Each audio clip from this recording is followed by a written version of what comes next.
We are the people of the North. The Vikings, our story begins in the cold, rugged lands of Scandinavia. Norway, Denmark, and Sweden, the mountains and fjords, though beautiful, offer little fertile ground. And so we were born into a life of challenge and survival.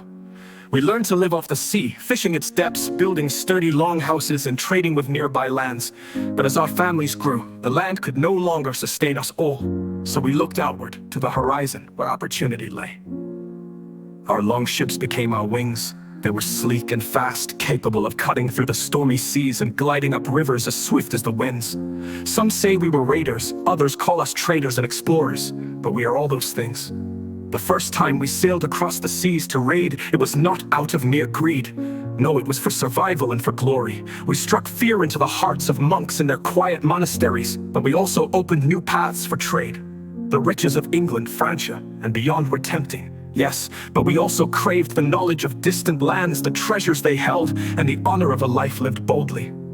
Our customs are as old as the land itself. We honor the gods, Odin, the All-Father Thor, the god of thunder, and Freya, who brings fertility to our fields and homes. We believe that when we die in battle, Odin himself will choose us to feast in Valhalla, awaiting the final battle of Ragnarok. But we are not all warriors. Many of us are farmers, smiths, and sailors. Our women are the keepers of the hearth and home, and they hold great power. For when we are away, they manage our lands. Some say Viking women are as fierce as any warrior.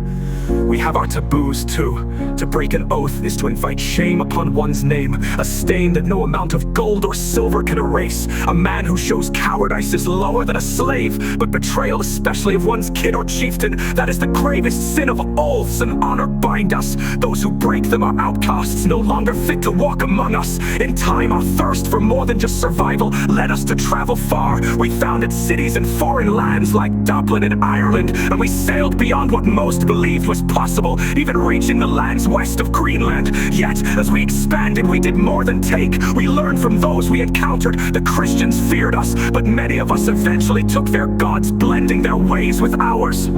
As the years went by, the world around us changed. Kings grew stronger, and so did their armies. Some of us became settlers, no longer raiders. We traded swords for plows, and our children grew up in lands once considered foreign, but the blood of the Viking is still within them. We are more than the tales of war and pillage. We are explorers, seekers of fortune, and keepers of ancient customs. Even now, when the world thinks the Viking Age is past, our spirit endures in the stories we have carved into history.